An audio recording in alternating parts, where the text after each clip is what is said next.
Eu convido você a abrir a palavra do Senhor,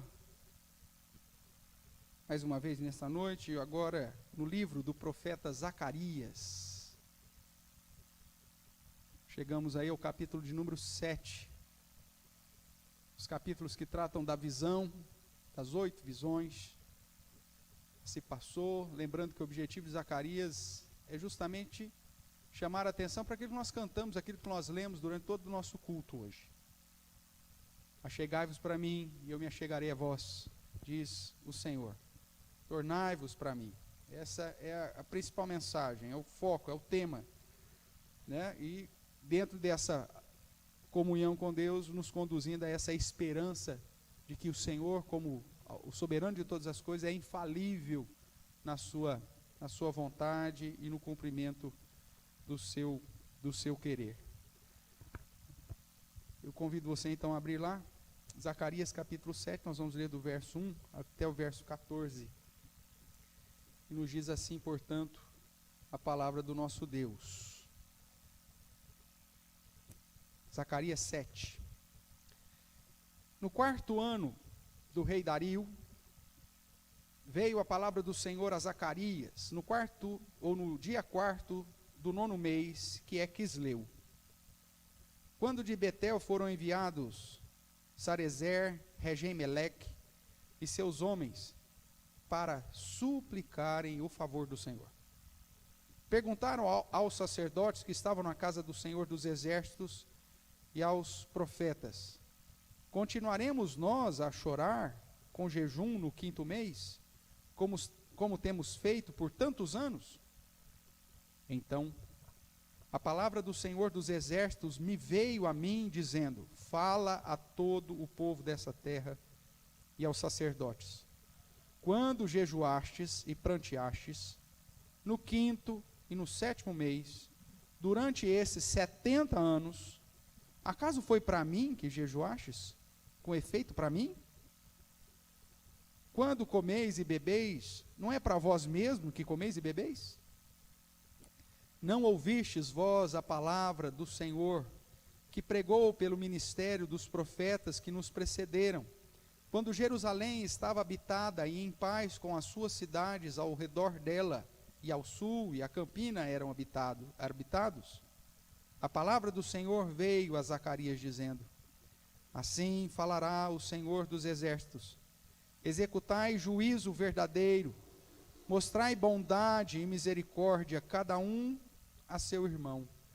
Não oprimas a viúva, nem o órfão, nem o estrangeiro, nem o pobre, nem intente cada um em seu coração o mal contra o seu próximo.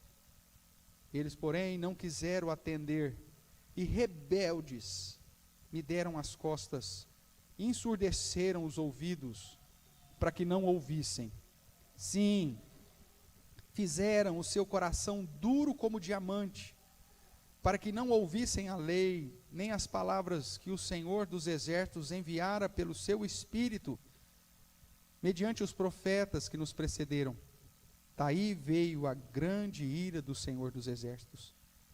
Visto que eu clamei, e eles não me ouviram, eles também clamaram, e eu não os ouvi, diz o Senhor dos Exércitos. Espalhei-os como um turbilhão por entre todas as nações que eles não conheceram. E a terra foi assolada atrás deles, de sorte que ninguém passava por ela, nem voltava, porque da terra desejável fizeram uma desolação. Até aqui, irmãos. Vamos fazer mais uma oração. Ó Deus, obrigado pela leitura da Tua palavra, ó Deus, que é viva e eficaz, e que falou ao Teu povo no passado, e que fala com o Teu povo no dia de hoje. Pai, que nós possamos amar a Tua presença como cantamos, amar a Tua palavra como cantamos de todo o nosso coração, e que possamos viver de modo que demonstremos esse nosso amor.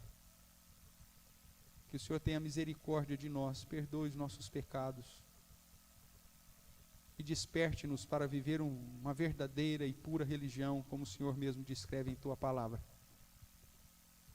Use-me, ó Deus, apesar de mim mesmo. E fale ao meu coração, ao coração dos meus irmãos, das minhas irmãs,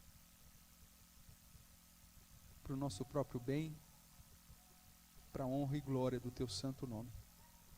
É o que clamamos, Pai, em nome de Jesus. Amém. Amém, irmãos? Se alguém me ama, guardará a minha palavra, disse Jesus em João, capítulo 14, verso 23. Eis aqui, irmãos, um critério bastante simples e ao mesmo tempo eficiente para você saber se é um religioso apenas ou se você vive em intimidade com o Senhor. Se você realmente é um discípulo dele. Tem muita gente que até mesmo ouve as palavras do Senhor com apreço, mas na hora de colocar em prática, na hora de viver isso, não fazem o mínimo de questão. Conseguem dividir a vida, no chamado dualismo.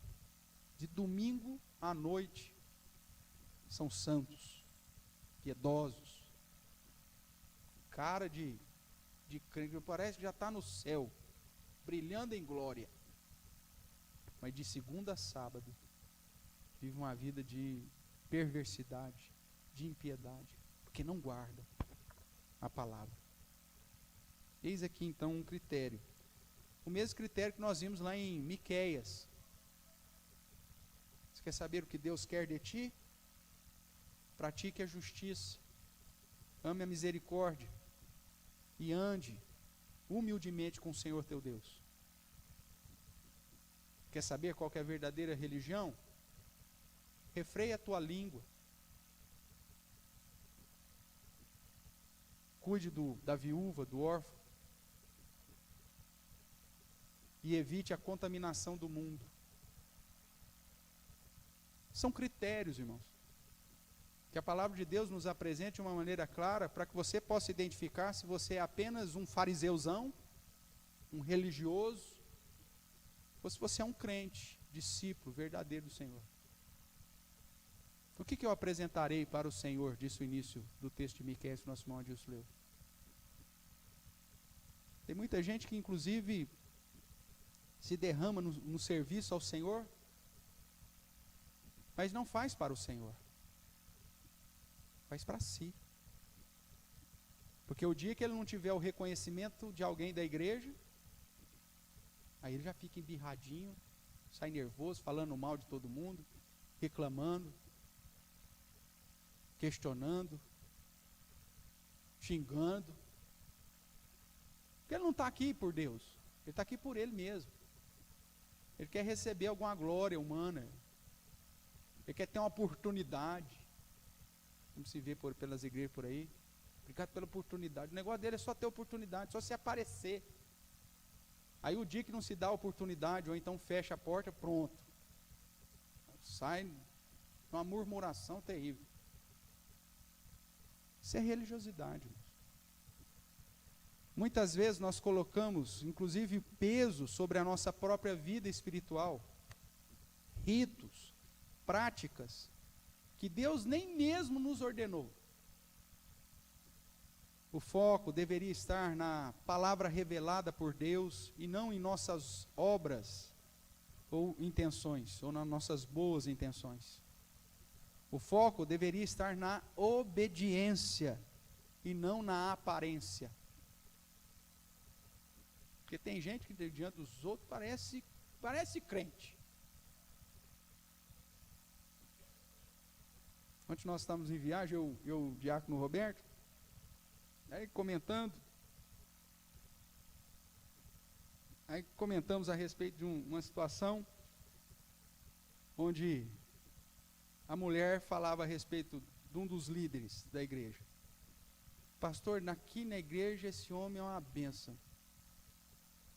Em casa é o cão. Quem vê esse homem na igreja, fala, olha, você deve ser extremamente abençoada por estar com esse homem. E ela falava, o senhor não faz ideia. Ou seja, religiosidade. Aparência ao invés de obediência. A aparência murcha, irmãos. A obediência permanece. É isso que nós devemos buscar. Essa deve ser a nossa intenção. A religião sem verdadeira devoção e obediência é uma enganação. É uma religiosidade vazia. Não tem peso nenhum. Não tem valor algum. Religião sem verdadeira devoção e obediência é enganação. E o pior é que a gente engana, primeiramente, a nós mesmos. Abra comigo lá em 1 Samuel. Marque aqui Zacarias, o nosso texto base. Mas 1 Samuel, capítulo 15, verso 22, quando Samuel confronta a postura de Saul,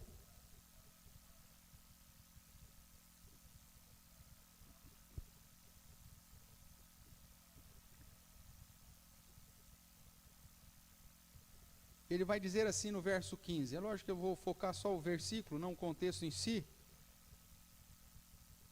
mas a palavra de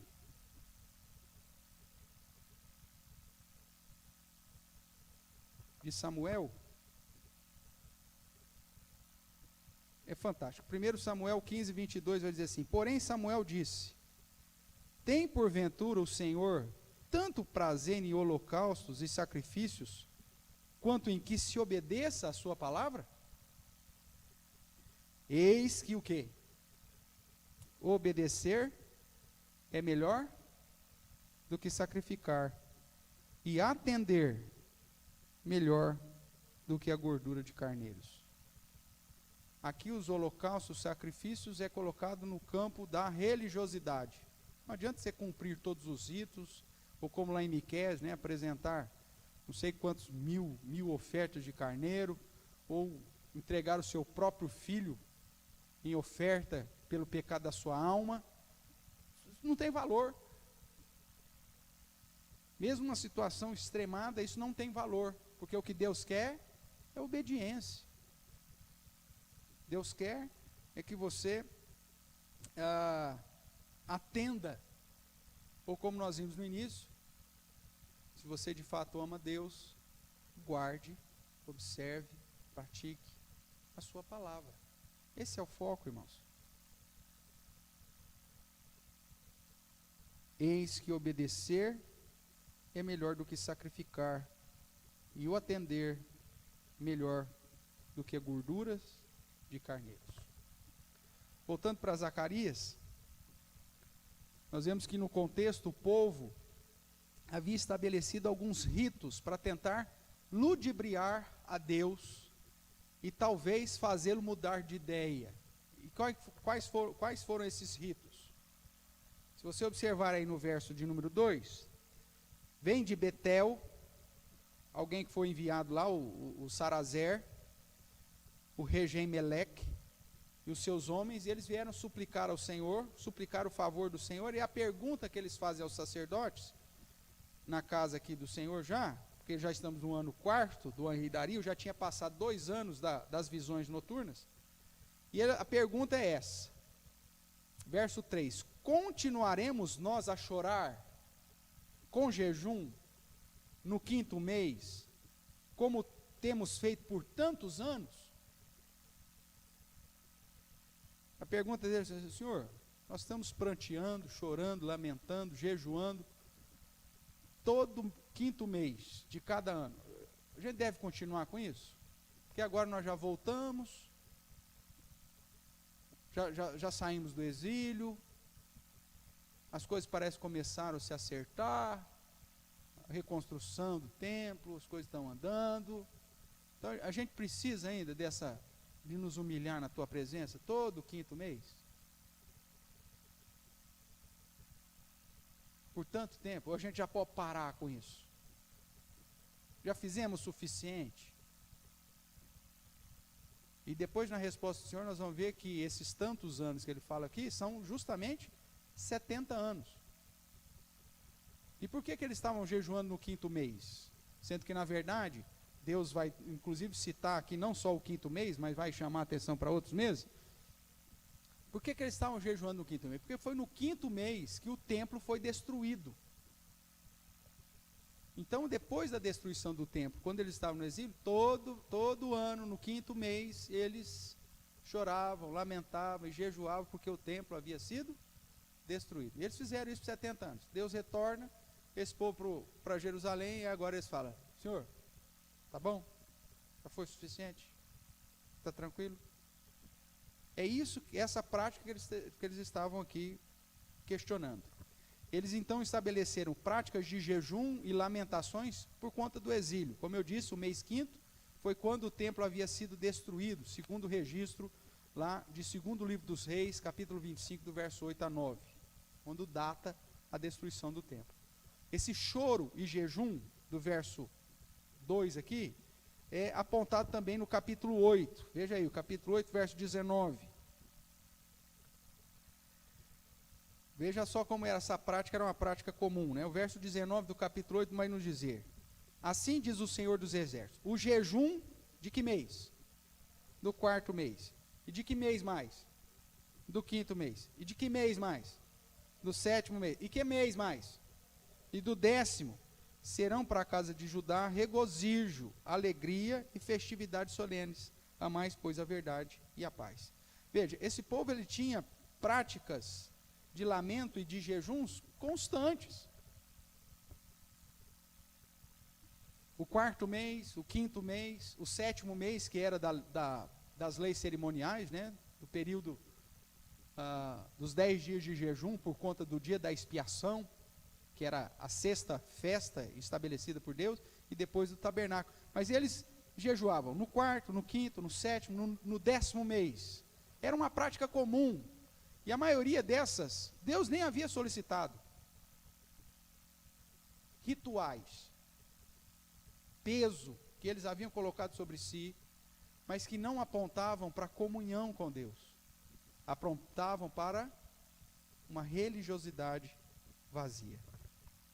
Agora, com as promessas de restauração e de sucesso na reconstrução do templo, então eles perguntaram: continuaremos? Irmãos, há um paralelo aqui com a nossa vida. Há uma tendência natural do nosso coração que quando as coisas estão ruins, aí a gente busca Deus. Quando você quer alguma coisa, está precisando de alguma coisa que foge da sua competência, que não está nas tuas mãos, aí você: Senhor, eu vou orar, vou jejuar, eu vou chorar, vai buscar. Aí depois, quando está tudo bem, a gente faz essa mesma pergunta para o Senhor: Senhor, eu preciso continuar te buscando? Eu preciso mesmo ir na igreja? Eu preciso mesmo adorar? Está tudo bem. Deus está me abençoando, então significa que está tudo tranquilo. Porque na hora que o trem começar a apertar, então é a hora de voltar para a igreja. A pandemia aí, irmãos, serviu para revelar muito do nosso coração em relação à obra do Senhor.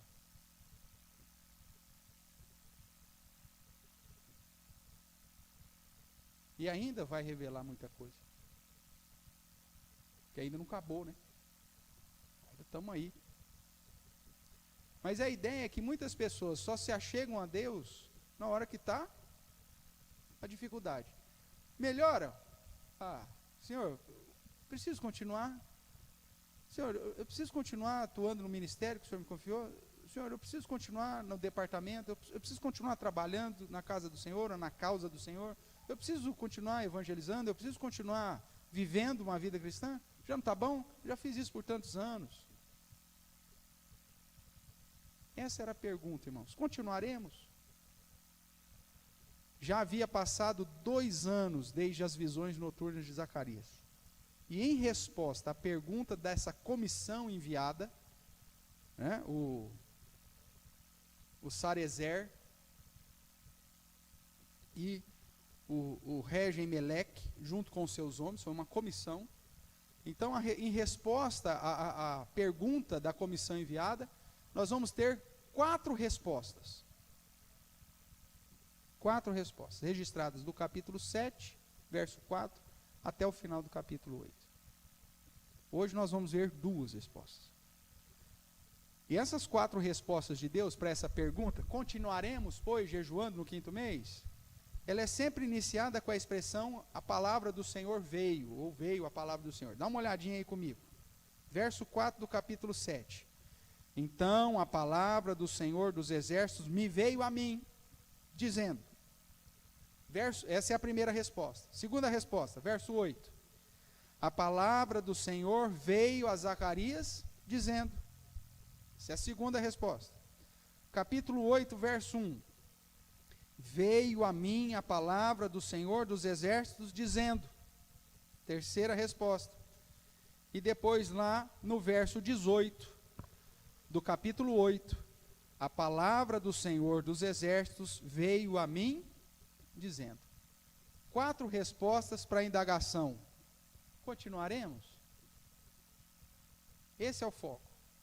Nós vemos aí, voltando no verso 5, que a resposta não foi dada só à comissão. Veja o que diz o verso 5. Fala a todo o povo desta terra e aos sacerdotes. Ou seja, a resposta não foi dada simplesmente a Sarazer e a Regem-Meleque e os seus homens. Foi dado para todas as pessoas, inclusive para os líderes, para os sacerdotes. A resposta então era para todos, tanto para todo o povo da terra, como também para os sacerdotes. Deste modo então, irmãos, a passagem de Zacarias, capítulo 7 e 8, mas hoje nós vamos focar só no verso 7, traz a resposta de Deus com respeito às indagações de religiosidade, com respeito ao guardar de alguns ritos.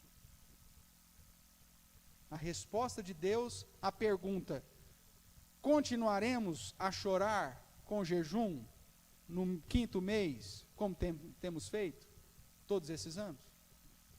E qual que é a resposta que o Senhor traz ao povo de Israel? É a mesma resposta nossa, para nós hoje, irmãos. Será que eu devo continuar servindo a Deus? Será que eu devo continuar me achegando mais e mais perto do Senhor? Será que eu devo praticar a justiça? Será que eu devo amar a misericórdia? Será que eu devo andar em humildade com o meu Deus? Será que já não está bom? Eu já faço tanto, cara. Eu vou já em tantas programações da igreja, estou aqui de quarta, estou aqui de domingo, estou aqui de escola dominical. Será que eu preciso fazer mais alguma coisa? Será que não está bom? Eu já oro na minha casa, eu já dizimo, olha só que coisa louca, em pleno século XXI. Será que já não é suficiente? Ainda hoje, o povo de Deus faz essas indagações no coração, irmãos.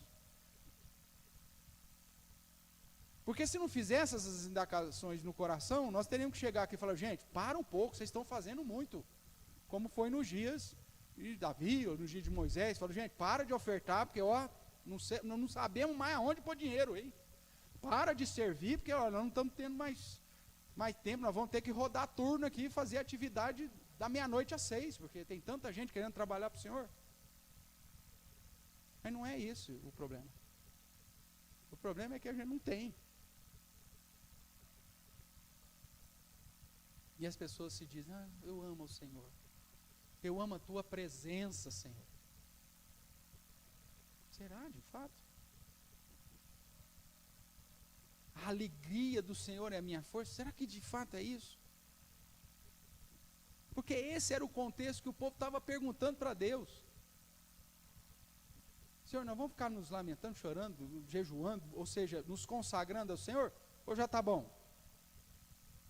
Vamos às respostas. 2 hoje, se Deus permitir, 2 semana que vem. Vamos usar essas 2 respostas, você vai ver que são 3 pontos aí. Primeira resposta de Deus. Resposta para mim, resposta para você. Você é um hipócrita. Porque você não está jejuando para mim, diz o Senhor. você nem come e bebe para mim. Ou seja, tudo que você faz é para você mesmo. Tudo que você faz é para a sua glória, é para se aparecer, não é para a minha glória. Isso é hipocrisia. Essa pergunta que vocês me trazem revela o quanto vocês são falsos. Deus desmascara a postura do povo que vivia em um peso de religiosidade vazia. Veja aí a resposta do Senhor na primeira resposta, registrada do verso 4 a 7. Então a palavra do Senhor dos Exércitos me veio a mim dizendo: fala a todo o povo desta terra, sacerdotes, quando jejuastes e pranteastes, no 5º e no 7º mês, durante esses 70 anos, acaso foi para mim que jejuastes com efeito para mim? Não, vocês estavam preocupados com o problema de vocês. Vocês não estavam fazendo isso para me buscar de fato. Vocês não estavam se consagrando a mim de fato. Era só de aparência. Verso 6: quando comeis e bebeis, não é para vós mesmo que comeis e bebeis? Vocês não dão nem graças a Deus pela comida que há na sua mesa.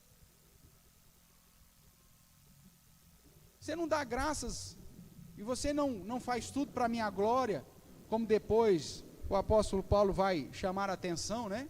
Que devemos em todas as coisas glorificar ao Senhor. Mas nós vivemos para nós mesmos. Os nossos sonhos são para satisfazer os nossos desejos, para alcançar o sucesso, a fama, a riqueza. Não estamos fazendo isso para Deus. E o questionamento que nós fazemos no coração: Senhor, está bom já o tanto que eu faço para o Senhor? Na verdade aponta para a nossa hipocrisia, porque quando inclusive nos dispomos a fazer as coisas do Senhor, se não estivermos de fato firmados nos princípios da palavra do Senhor e no porquê de fazer, irmão, nós estamos fazendo para se aparecer. Isso é hipocrisia, é o que os fariseus faziam, diante das praças, oravam para serem vistos. E Deus fala: você não está fazendo isso para mim, você está fazendo isso para você. Você está fazendo para que eu te abençoe. Você está fazendo para que você receba alguma coisa de mim. Você não está fazendo independente das circunstâncias, como nós cantamos. E aí eu evoco mais uma vez o exemplo de Abacuque, o seu cântico. Está dando tudo errado. E se fosse com a gente? Curral vazio, a plantação minguando, a produção apodrecendo, dando tudo errado. Será que nós faríamos como Abacuque, nos alegrando ainda no Senhor? Ou a gente se compromete às vezes com alguma atividade na causa do Senhor, porque nós falamos: se for assim, aí Deus vai me abençoar, né? Meu amigo, Deus não tem obrigação nenhuma de nos abençoar. Ele já nos deu a salvação. Essa é a maior prova do amor dele para conosco. E tem muita gente que acaba se enchendo de atividades e pesos de religiosidade, mas não fazendo para o Senhor, estão fazendo para si mesmo. Deus então desmascara e diz: ó, isso é religiosidade vazia. Verso 7: não ouvistes as palavras que o Senhor pregou pelo ministério dos profetas que nos precederam? Antes do exílio, Deus falava para o povo: gente, volta para mim, gente, muda de vida, gente, anda em santidade, gente, anda em obediência, guarde as minhas palavras. E o povo foi levando. Os profetas avisaram, mas o povo não deu ouvidos, mesmo quando Jerusalém estava habitada em paz, com as suas cidades ao redor dela, e o sul e a campina eram habitados. Veja, estava tudo bem, ninguém buscava o Senhor verdadeiramente. Aí depois que vem o exílio, ele começa a fazer choro, jejum, lamento. Deus fala: vocês são hipócritas, vocês são falsos, porque vocês não estão fazendo de coração, vocês estão fazendo para se aparecer. Deus não estava inserido na vida cotidiana do povo. Deus não fazia parte deles. Eles não andavam em humildade com o Senhor. Eles andavam em perversidade. O povo fazia grandes lamentações e jejuns em vários meses. Nós vimos aqui, 4º, 5º, 7º, 10º, mas sem comunhão sincera com Deus. Era religiosidade pura. Vem nos trabalhos da igreja, participa não sei o que, faz isso, faz aquilo, tarará, mas não tem vida com Deus. Só que diante dos outros a gente veste uma máscara de piedoso, de crente. Não, o Senhor é maravilhoso. Como eu amo estar na presença de Deus, como eu amo servir ao Senhor. Só que não refreia a língua, não pratica justiça, não ama misericórdia, não anda com Deus, não coloca em prática o resultado prático de uma vida ciente daquilo que Cristo fez por nós. A resposta do Senhor ao questionamento se já está bom, ele fala assim, nunca teve, porque vocês são hipócritas. Eles não deram ouvidos às exortações de Deus, e estavam agora se flagelando por egoísmo, e não com lamento verdadeiro e disposição para obedecer. A pergunta dessa comissão é uma pergunta indecente. Porque, irmãos, diante da nossa realidade, nunca basta nos humilhar diante de Deus. Nunca basta a lamentação, o choro, o jejum ou nos derramar diante do Senhor. Tiago vai dizer isso, né? Converta-se o vosso riso em pranto, lamentai-vos, chorai, afligi-vos diante da santidade do Senhor. Então isso nunca é demais, considerando a nossa realidade. E o povo falou, já está bom, né? Já lamentamos por 70 anos, já está bom, né? Já choramos por 70 anos, já está bom. Já jejuamos 70 anos. Não, meu amigo, nunca está bom. Porque a nossa vida tem que ser vivida para o Senhor até o último dia da nossa vida. Com dedicação, com devoção, com obediência, com amor. Senhor, está bom? Deus responde, não está bom. Porque você não está fazendo do modo sincero. Você está fazendo de modo hipócrita. Cuidado, irmãos. Ainda olhando para as duas primeiras respostas, chegamos aí à segunda resposta de Deus, no verso 8, que nos diz assim: a palavra do Senhor veio a Zacarias dizendo, assim falará o Senhor dos Exércitos, executai juízo verdadeiro, não juízo falso. Mostrai bondade, misericórdia, cada um a seu irmão, não oprimas a viúva, nem ao órfão, nem ao estrangeiro, nem ao pobre, nem intente cada um em seu coração o mal contra o seu próximo. Esse é o padrão. Verso 11, eles, porém, não quiseram atender.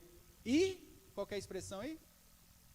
Rebeldes, me deram as costas, ensurdeceram os ouvidos, para que não ouvisse. A segunda resposta do Senhor, Senhor, está bom já o serviço que nós estamos fazendo? Ele falou, não está, porque é falso. Vocês são hipócritas. Senhor, está bom aquilo que a gente já faz para o Senhor? Deus fala, não está bom, porque vocês são rebeldes. Na segunda resposta de Deus, mostra o quanto a religião do povo era apenas de aparência. E demonstra que isso se dava pelo fato deles serem rebeldes contumazes. Verso 11, vou repetir. Eles, porém, não quiseram atender, e rebeldes me deram as costas, ensurdeceram os ouvidos para que não ouvissem. Verso 12, sim, fizeram o seu coração duro como diamante, para que não ouvissem a lei, nem as palavras que o Senhor dos Exércitos enviara pelo seu Espírito, mediante os profetas que nos precederam. Daí veio a grande ira do Senhor dos Exércitos. Visto que eu clamei, e eles não me ouviram, eles também clamaram, e eu não os ouvi, diz o Senhor dos Exércitos. E aí, então, o verso 12 aponta para essa ideia da aplicação do exílio como justa punição sobre o povo. Senhor, está bom o que nós estamos fazendo para o Senhor? Não.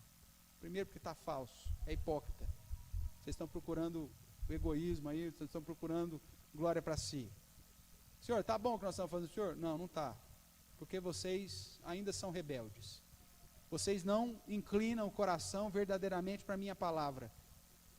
Vocês dizem que me amam, mas não guardam as minhas palavras. E quando a palavra não é de acordo com o seu coração, você torce o nariz. Você só aceita e recebe a palavra que lhe é agradável. Como Paulo vai dizer, nos últimos tempos, vão se cercar dos seus próprios mestres, como se tivesse o coceiro nos ouvidos. E só vão ouvir aquilo que interessa. Porque não há mudança de vida, não há prática de vida, não há devoção, não há obediência. Há só aparência. Toda vez que é chamado para fazer alguma coisa, a gente rebelde não vai. Até diz que vai, mas não vai. Como aquela parábola dos dois filhos. O pai chega para fulano, você tem que ir lá no campo. Ah, pai, não vou não. Aí ele se arrepende, pensa no pai, é verdade, senhor, foi. O outro diz, tá bom, pai, só que não faz. E aí Jesus diz, qual que fez a vontade do pai? O que se arrependeu e foi. Se assim fosse com a gente, seria ótimo. Você pode até ter aquele momento de rebeldia inicial, mas aí você reflete, você pensa, não, senhor, misericórdia, e vai e faz.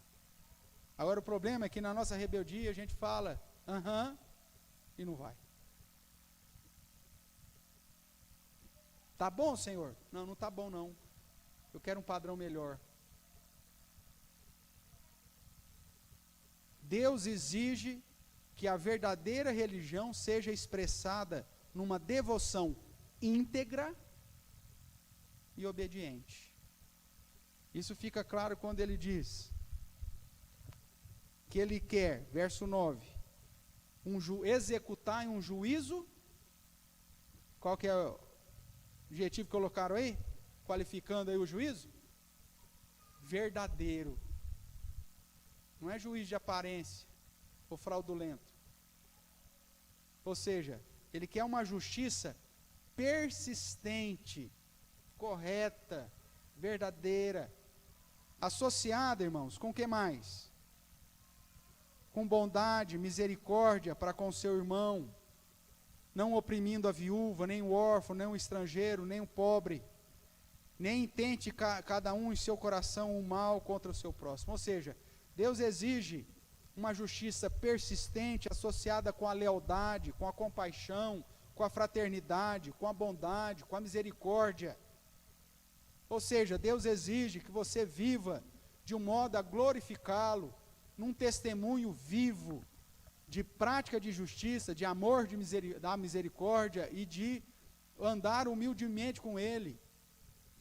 Prática que refreia a sua língua e que estenda a mão ao necessitado e que fuja da contaminação do mundo. É isso que Deus quer. Como cidadãos dos céus, lá do Salmo 15, que não minta, que não seja corrupto, mas que ande como um verdadeiro servo ou uma verdadeira serva do Senhor.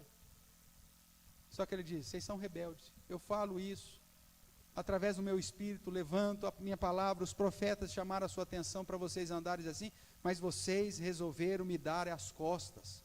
Vocês resolveram ensurdecer os seus ouvidos, porque são rebeldes, porque só fazem aquilo que lhes interessa, aquilo que é pertinente ao seu bel prazer. Tá bom? Não, não tá bom.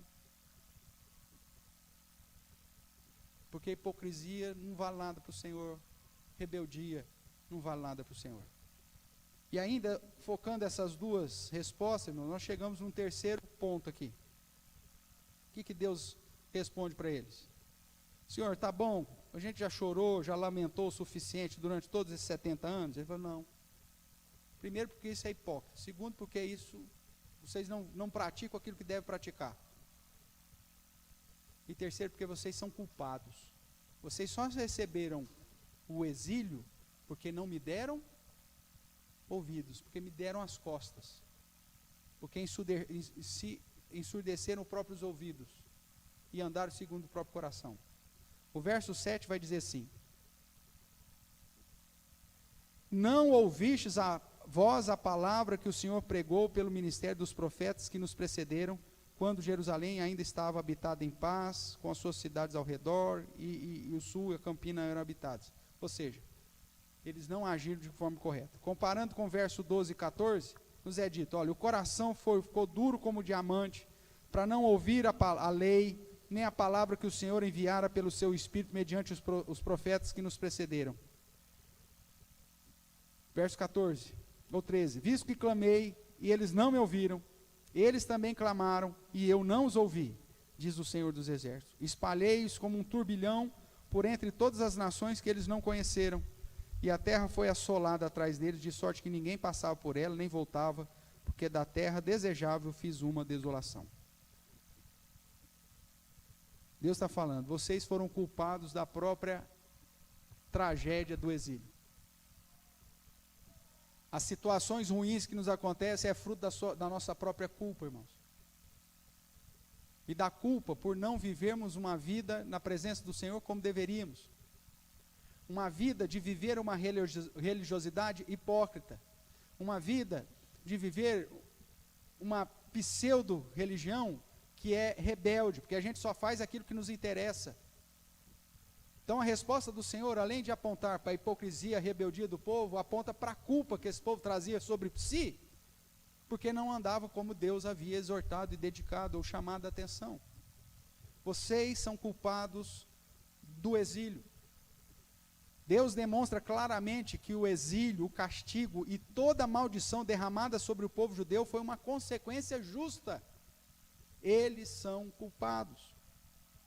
Não ouvistes nos tempos de paz, não quiseram atender, não quiseram ouvir, endureceram o coração como diamante.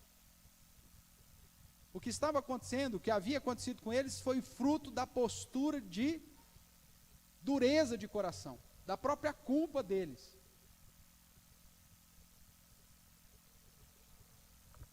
E como eles, nós fazemos a mesma coisa. Senhor, já está bom? E aí quando acontece alguma coisa adversa na nossa vida, eu falo, Senhor, por quê? Irmãos, a graça do Senhor tem nos sustentado, porque se Deus fosse realmente aplicar sobre nós tudo que nós merecemos, nós estaríamos perdidos. Porque nós não agimos como Deus realmente quer que nós façamos. Ele é o Senhor. Significa que Ele é o dono, significa que Ele é o governo, significa que Ele é o poderoso, significa que a nossa vontade tem que estar submissa a dEle. E Ele diz, e cadê então o meu senhorio na vida de vocês? Se a gente corre só para suprir os nossos próprios sonhos, só para satisfazer os nossos próprios desejos, só para alcançar os nossos próprios objetivos, e muitas vezes objetivos esses que não têm absolutamente nada para a glória de Deus. E aí quando as coisas começam a acontecer na nossa vida, a gente chega para Deus, mas por que, Senhor? E Deus fala, porque é hipocrisia, porque é rebeldia, e porque é dureza de coração. Vocês são culpados do próprio mal que vem sobre vocês. Não quiseram atender, não quiseram ouvir, endureceram o coração como diamante. Ou seja, eles estavam colhendo o que plantaram. E ainda tem a cara de pau de chegar para o Senhor e falar, tá bom?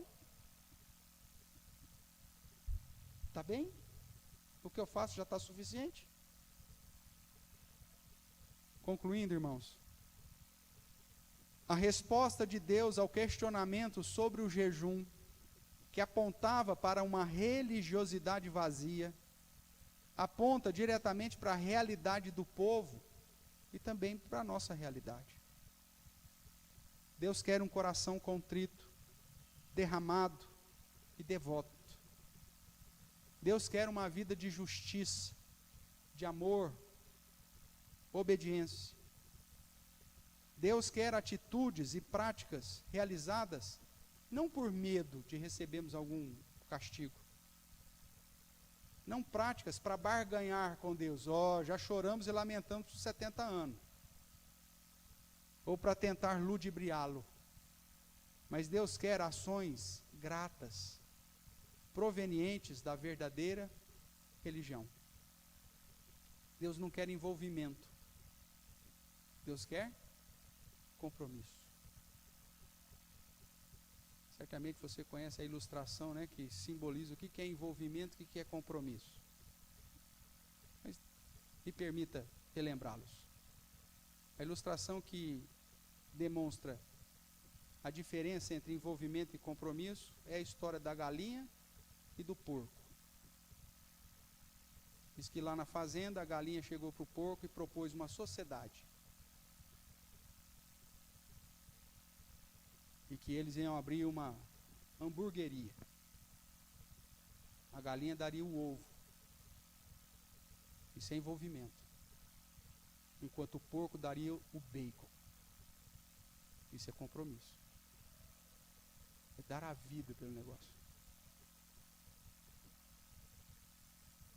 O cristianismo de hoje é um cristianismo de galinha. Eu já dou o dízimo, já vou no domingo. Você só dá o ovo, meu amigo. Mas você tem que dar o bacon. Sacrificar. Porque Ele já sacrificou por você. Ele deu a vida. E te comprou. Deus quer compromisso. Não basta vir à igreja aos domingos ou participar das atividades.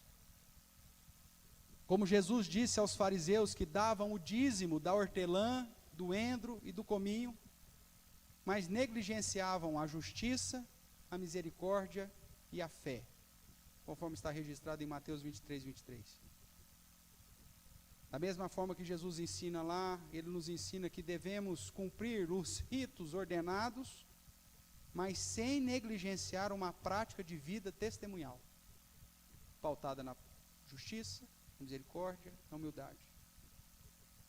Deus conhece o nosso coração, irmãos, e vê a intenção, mesmo por trás de uma bela máscara ou da obstinação em desobedecer. Não dá para enganar o Senhor. Nós somos ouvidos, ou não somos ouvidos, pois o nosso coração pede mal, como diz Tiago capítulo 4, para esbanjarmos nos nossos prazeres, ao nosso bel prazer. E é nesse sentido que Deus vai falar aqui, no verso de número 13. Eu clamei, e eles não me ouviram. Então agora, o povo clama, e eu também não os ouço.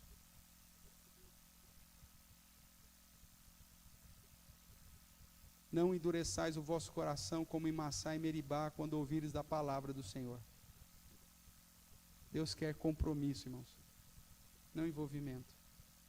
Deus quer vida integral, de domingo a domingo, passando pela segunda, terça, quarta, quinta, sexta, sábado.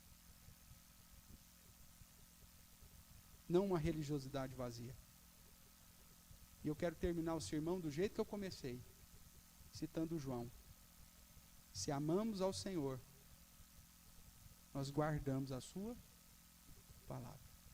Que Deus tenha misericórdia de nós e nos ajude. Amém?